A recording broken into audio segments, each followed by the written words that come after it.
الابراج اللي اكثر صراحه او اللي في قلبها على لسانها او بيتقال عليها كده كلامها دايركت على طول، ممكن نقول ان القوس ما بيعرفش يجمل، صريح جدا جدا.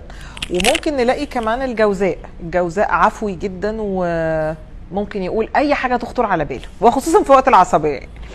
الابراج اللي ممكن تصاب بوسواس قهري، اعتقد ان اكتر حد ممكن يصاب اللي هو الابراج القلوقه اللي بتفكر كتير قوي، ممكن برج الحوت. الابراج اللي عندها ازدواجيه او تناقض في الشخصيه، اشوف عندهم شخصيتين، اشوف الجوزاء واشوف الحوت والعذراء شويه. الابراج اللي استحاله ترجع لك لو اتخانت، بشوف العقرب، استحاله لو اتخان انه يرجع تاني. ومولود الثور عندي جدا، يحب من قلبه قوي قوي قوي، ولو اتخان ما يرجعش تاني. اشيك رجال الابراج الكاريزماتيك، بشوف ان برج العقرب من اشيك رجال الابراج، والاسد والميزان. الابراج الرجاله اللي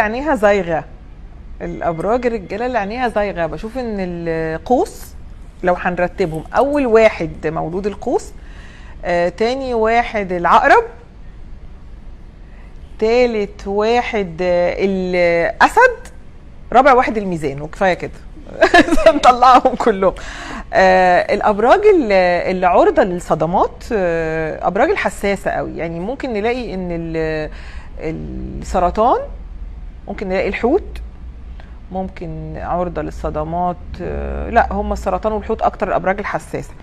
اكثر الابراج اللي معرضه للحسد هم اللي نجمهم خفيف، العقرب والسرطان والحوت والحمل والاسد، دول اكتر الابراج المعرضه للحسد. اكتر الابراج الانفعاليه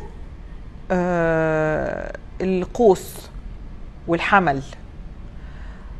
اكتر الابراج الاذكياء الذكاء، ممكن نلاقي ان العذراء، لان عطارد بيحكم برجه، ذكي جدا جدا ومرتب افكاره، والحمل ذكي، والعقرب ذكي. اكثر الابراج كرم او تبذير، اشوف الجوزاء كرمه جدا، واشوف السرطان كمان كريم قوي قوي.